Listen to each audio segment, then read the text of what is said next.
Dining ఇది kitchen ఇది kitchen, ఇదేమో డైనింగ్ హాల్ అని పోతుంది డోర్. ఇక్కడేమో కిచెన్ బయటికి పోతుంది, వాషింగ్ ఏరియా ఉంటుంది. ఇక్కడ కిటికీ ఉంది ఒకటి. ఆ కింద కిటికీ వలగొట్టుకొని దాంట్లో తీసేసి ఇప్పేసి మొత్తం వాడు ఫ్రేమ్ ఇప్పేసి దాంట్లోకి వెళ్ళి నడుపుకుంటూ వచ్చింది.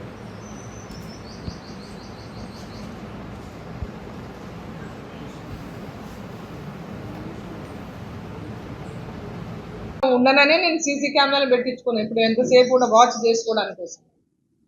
ఎప్పుడు బయట తిరుగుతుంటా నేను, ఇంట్లో పిల్లలు ఉంటారని.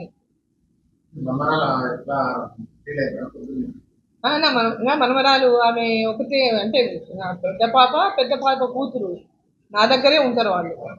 సో ఆమె రూమ్లోకి వచ్చిపోయింది అన్నప్పుడు భయపడతారు కదా, న్యాచురల్గా భయపడతారు. ఇంట్లో అందులో 3 అమ్మాయిలు నా దగ్గర వర్క్ చేస్తున్న అమ్మాయి కూడా 3 అమ్మాయిలు లేడీసే. 2 అమ్మాయిలు దాంట్లో డైవర్సిటీ. ఇంకొక అమ్మాయి కూడా కాలేజ్ అయిపోయిన అమ్మాయి ఉంది, ఇంకొక అమ్మాయి కూడా. సో 3 అమ్మాయిలు కూడా కలిసే ఉంటారు, ఎప్పుడు కలిసి దగ్గరే పడుకుంటారు, దగ్గరే ఉంటారు. వాళ్ళు 3 వరుసగా కలిసి పడుకుంటారు. కానీ ఎవరైనా ఇటువంటి వచ్చినప్పుడు సేఫ్టీ, అమ్మాయిలదైనా మాదైనా ఎవరిదైనా సేఫ్టీనే కదా. ఎవరికైనా సపోజ్ అమ్మాయిలే ఆ టైంలో లేచింది అనుకోండి, మెలకు వచ్చింది అనుకోండి, వాడు కదిలిండ్రు, ఈ శబ్దమై లేచింది అనుకోండి, అమ్మాయిల మీద ఏ రకమైనటువంటి దాడి చేస్తుందో తెలియదు కదా మనకు.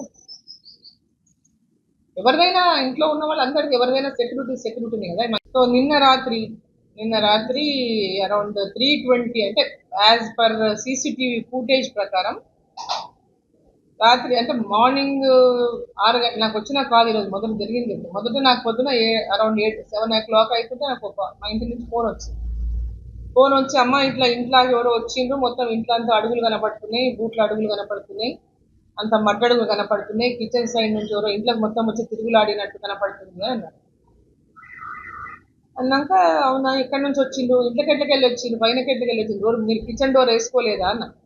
లేదమ్మా, కిచెన్ డోర్ మేము అన్ని తాళాలు చూసుకొని రాత్రి అన్ని మూసుకొని వచ్చినాము అన్నారు అమ్మాయి. అన్నాక మధ్యలో డోర్లకి వెళ్ళి వచ్చిందేమో అన్నారు. మధ్యలో డోర్ ఓపెన్ చేసి ఉంది, విండో ఉంటుంది, విండో కమ్ డోర్ ఉంటుంది అనమాట. అది ఓపెన్ చేసి ఉందమ్మా, దాంట్లోకి వెళ్ళి ఏమైనా వచ్చినారేమో వీళ్ళు. అంటే వీళ్ళు ఏమనుకుంటున్నారు, మేము మర్చిపోయినామేమో, డోర్ వేయలేదేమో అని వీళ్ళు అనుకుంటున్నారు పిల్లలు. కానీ యాక్చువల్గా వచ్చిన ఎంట్రీ వేరే, ఆయన వచ్చి డోర్ తీసుకొని బయటికి పోయింది. వీళ్ళందరూ నేను కోపడ్డా, మీరు ఎన్నిసార్లు చెప్పినా మీరు దొంగ అయితే దొంగతనం చేయడానికి వచ్చి ఉండాలా, ఇంట్లో ఏ వస్తువు తీసుకోపోలేదు. 1.5 hour ఉన్నాడు, గంటన్నర ఉన్నాడు. ఏ రూమ్ కూడా తెరవడానికి ట్రై చేసినాడు. మళ్ళీ నువ్వు నా బెడ్రూమ్ డోర్ అన్నా కనీసం తెరిచిందా మూసిందా అని ట్రై కూడా చేయలేదు. మరి ఎందుకోసం వచ్చిండు, ఏమి లెక్క, ఎంతమంది రూమ్లు ఉన్నాయి, ఎంతమంది ఉన్నారో లెక్క, అసలు ఎందుకోసం వచ్చిండో ఇప్పటిదాకా అర్థం కాదు. ఈ ముఖ్యమంత్రి గారు లేని 4 ఏళ్ళనే ముఖ్యమంత్రి కూడా ఉంటాడు. నా ఇంటి నుంచి కనీసం ఆయనకు 200 meters కూడా ఉంటుందో ఉండదో. ఆయన ఇంటికి మా ఇంటికి మధ్య రోడ్డు కొట్టి అడ్డం, అసలు ఆయన ఉంటాడు, ఇతలు నేను ఉంటాను. ఆ కార్నర్ ఆయన, ఈ కార్నర్ నేను, మా రోడ్ల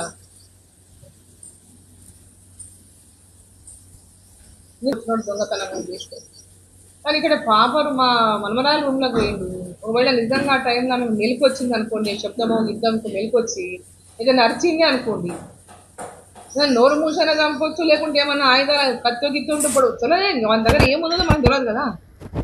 చాలా అంటే అది తలుచుకుంటే భయం అవుతుంది. దొంగ సెక్యూరిటీ వాళ్ళు ఎవరు లేరు, నేను ఉంటేనే సెక్యూరిటీ వాళ్ళు ఉంటారు, నేను లేకుండా ఇంటి దగ్గర ఎవరు, మా డ్రైవర్ తప్ప ఇంకెవరు ఉంటారు. నేను చాలాసార్లు కూడా నేను ఇంటి దగ్గర సెక్యూరిటీ కోసం అడిగినాను. ఎందుకంటే నేను ఎక్కువ టైం నేను కాన్స్టిట్యున్సీలోనే తిరుగుతుంటా. పార్లమెంట్ ఉంటే ఢిల్లీకి పోతుంటా, హైదరాబాద్లో ఉండేది చాలా అరుదు. ఎప్పుడైనా పోతే నైట్ పోతా, మళ్ళీ పొద్దున వస్తుంటా. సో దానికని ఇప్పుడు అక్కడ సెక్యూరిటీ అనేది చాలా అవసరం. నాకు సెక్యూరిటీ అనేది చాలా ఇంపార్టెంట్. ఎందుకంటే ఆఫ్ ద టైం నేను మోస్ట్ ఆఫ్ ది టైం నెలలా 25 రోజులు బయటనే ఉంటా, 5 రోజులు ఇంట్లో ఉంటేనే ఉంటాను. నైట్ పూట, రాత్రుల పూట 25 రోజులు బయటనే తిరుగుతుంటాను. ఇలా కనీసం 20-25 రోజులు బయట తిరుగుతుంటాను. సో ఈ సెక్యూరిటీ కూడా నాకు చాలా ఇంపార్టెంట్. ఎందుకంటే ఇంటి దగ్గర ఎవరు ఉండరు.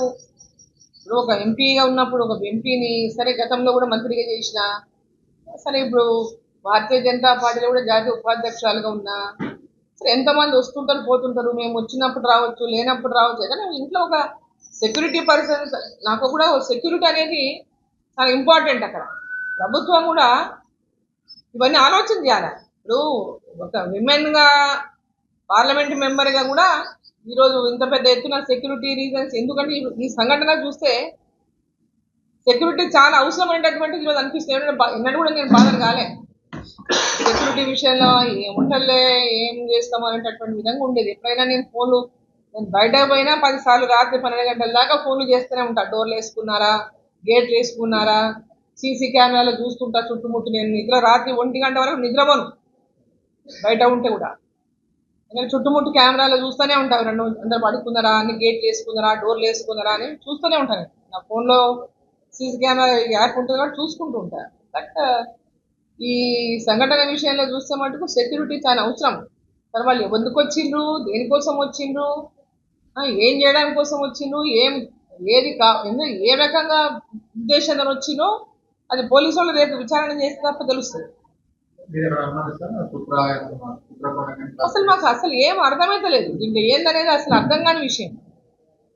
ఇప్పుడు వాళ్ళు ఏమన్నారంటే ఇంట్లో ఇంతకుముందు ఎవరైనా పని చేసిన వాళ్ళు, వెళ్ళిపోయిన వాళ్ళ గురించి అట్లాంటి వాళ్ళు ఏమన్నా నంబర్లు ఉంటే కూడా ఇవ్వని అన్నారు. అప్పటి నంబర్ కూడా ఇచ్చినాం మనం. సరే వాళ్ళు ఇంట్లో పని చేసి పోయిన వాళ్ళు వస్తే కూడా దొంగతనం కోసమే రావాలి కదా. ఎవరైనా వచ్చిపోయిన వాళ్ళు ఉంటాడు, నేను దొంగతనం కోసమే రావాలి. దొంగతనం ఏదైనా తీసుకుపోవాలి కదా వచ్చినోడు. ఏ దొంగతనం కాలేదు, ఏమి తీసుకుపోలేదు. సో దానికనే పెద్ద వరి ఇక్కడ.